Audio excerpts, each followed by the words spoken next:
the message basically said, hi, John, you might remember me. Craig introduced you and I a few months ago. You were in Spain at the time. I've got something I'd like to discuss with you. And sent. Next morning, I got up and there was a reply. And it said, hi, Stefan. Yeah, I remember you. I'm happy to discuss anything. I said, well, mate, I'm going to be in London in a couple of days. Can we meet? So we made arrangements to meet, of all places, in a Boost juice bar in Mayfair. So here we are at 8 o'clock in the morning, sitting in I'm sitting there holding a green juice, and I'm going, trying to think what John looks like from his photo. And he walks in and comes over and he sits down. It was like we were, swapping bags of money or something. So he sits down, and I said, I don't even know where to start this conversation, John. But I have a history with Craig. So I told him my history, and he just sat there, listened, and I said, would you be interested in sitting down with Craig and I and doing a signing proof as evidence that Craig has got keys to early blocks in Bitcoin? And he just sat there and he went, you know what? The answer is absolutely yes. But he said, this is a fascinating topic, because he said, a few years ago, I was in Sydney with my wife, and I was attending a Bitcoin conference in Sydney. And he said, I ended up in a coffee shop at the event hotel with Craig. And he said, I sat there talking to him about Bitcoin for two and a half hours. And we finished the conversation, and I went upstairs to my room, put the key in the door, walked in, and my wife says, hi, darling, how are you? And he goes, I've had the most strangest experience. And she goes, why, what's that? He goes, if I didn't know better, I think I've just been sitting having coffee with Satoshi Nakamoto. And she went, really? And he went, yeah, no, put it out of your head. I'm just having one of those, weird thoughts.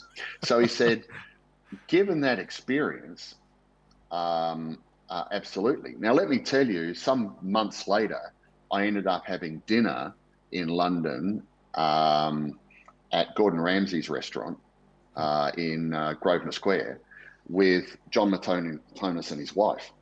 And she told me the same story. Unprompted. Yeah.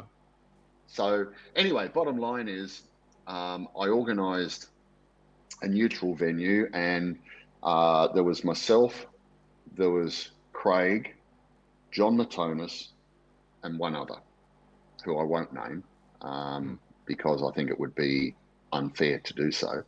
But it wasn't O'Hagan, I can tell you.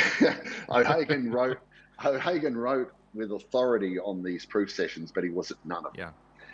Anyway, the deal was that John could select any 3 blocks at random from the first 10. And Craig would sign with the key related to each one of those 3 blocks a private message. So that's what occurred.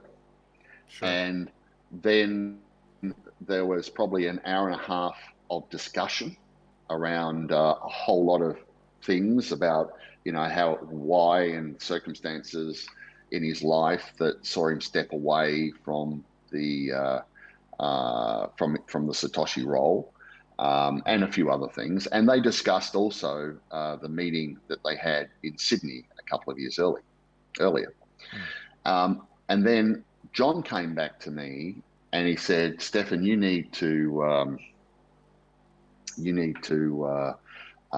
get a couple more people to see what I've seen. And I said, yeah, I'd be happy to do that. But, got to remember, John did this under very strict non-disclosure provisions.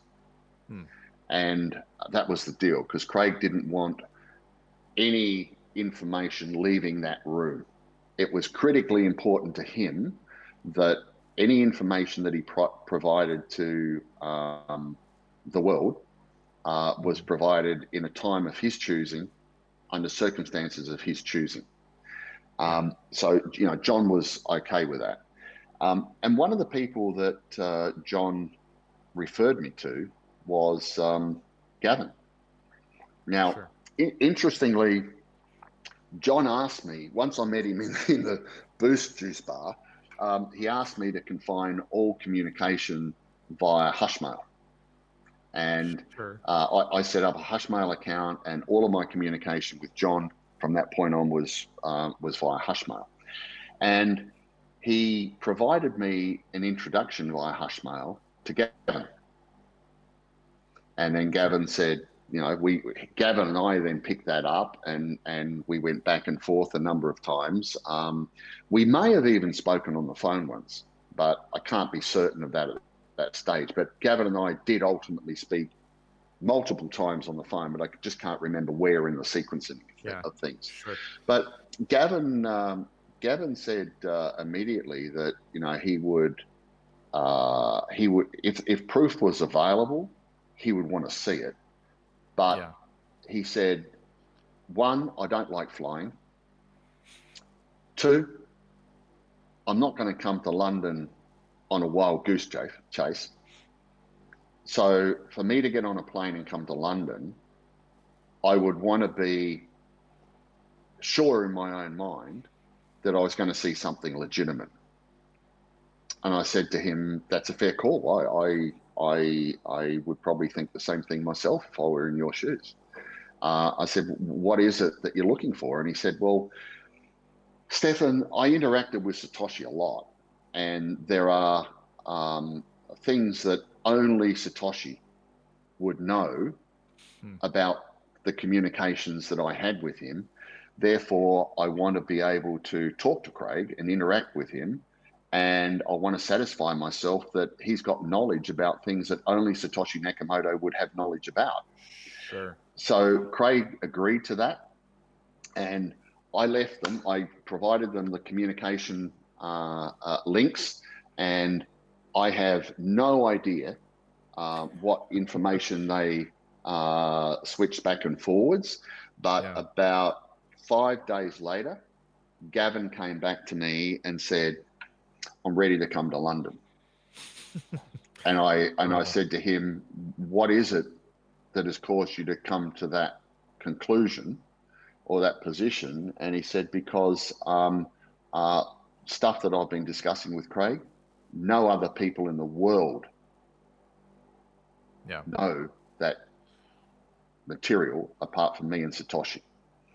So ultimately, he came to London, and I met him. I booked a meeting room at the hotel where he was staying in central London. And again, it was myself, Gavin, Craig, and one other person that were in that room. Was it the same other person, or was it a different other person? No, it was the same other person. Okay. And Gavin read and signed a non-disclosure and agreed that whatever happened in that room was not going to leave that room. Right.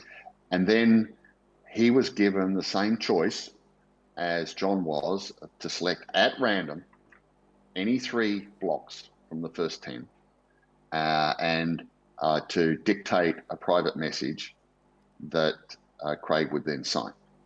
And that's what happened. And actually before that, the 2 of them sat side by side opposite me at a table, and they continued, obviously, the dialogue that they'd been having that I wasn't privy to. And Gavin's asking, well, I've never figured out what this was intended for, and I never figured out why you did that. And Craig's got a pencil and paper, and he's writing fucking equations and doing all this stuff. And I sat there for about an hour, and in the end I went, guys, can we get the job done? And you guys can go back to your love fest after. Right? So the proof was done. And then Gavin sat there for a minute, and he put his hand in his computer bag, and he pulled out a USB stick. And he said to Craig, I want you to put your keys on there, and I want you to do the same proof on my laptop.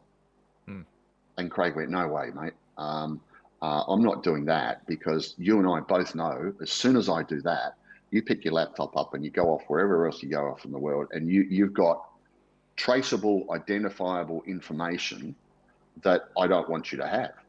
Right. And the agreement was this stuff doesn't leave the room. You walk out of here with your laptop, it leaves the room. And Gavin said, well, promise. And Craig went, you can promise all you want. It's not going to happen. Promise. That's adorable.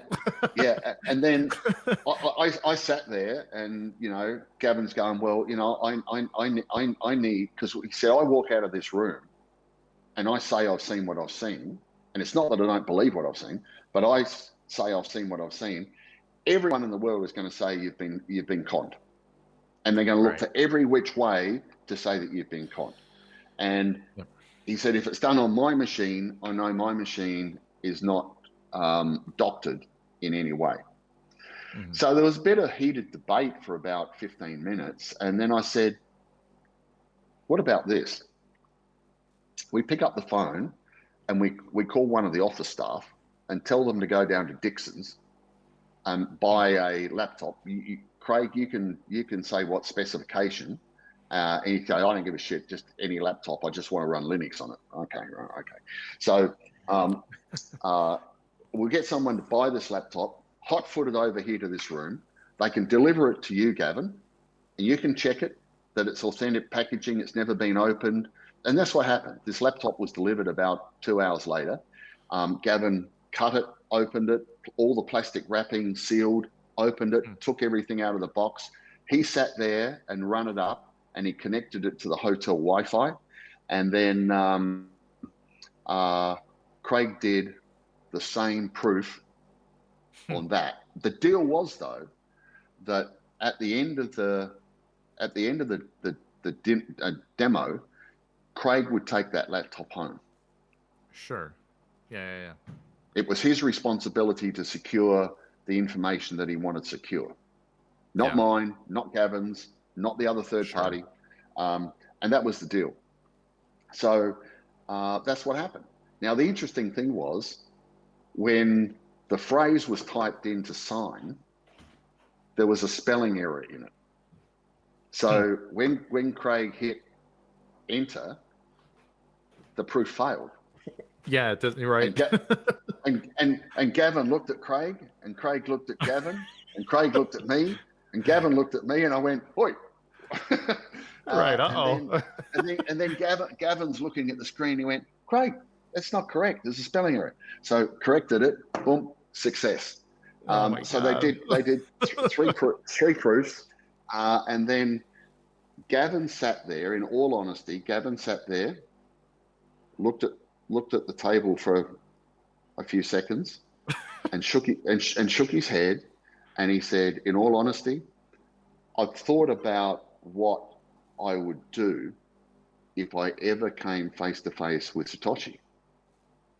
Not that I ever thought it would happen, but I thought, what would I do?" And he looked at Craig, and he said, "Craig, every time I've thought about it, I've come to the same conclusion." And the man stood up, put his hand out, and he said, "All I want to do is say thank you." Now, fascinating. If you've ever seen grown men cry, it happened at that point in that room. Craig cried. Gavin looked like he was going to cry. I'm sitting there going, "Oh, Jesus, I've got tears in my eyes." But that's what happened on that day. And then we met for breakfast the next morning at the hotel, talked about a whole lot of things. Craig was an emotional wreck. I took him for a bottle of wine afterwards to calm him down. We met Gavin for breakfast the next morning and talked about a whole lot of stuff around Bitcoin. And then in the afternoon, he flew back to the States. Wow. That was what happened. There was another individual that Jon recommended that I get to do, that I organised to do a proof session. I won't name the guy. I don't think it's worth it. But he asked for money He would do a proof session if he received payment for his time. I thought about it, and it didn't work out. Interesting. Are there any? Actually, we're at the top of the hour. I want to respect your time, so we should wrap up here. I can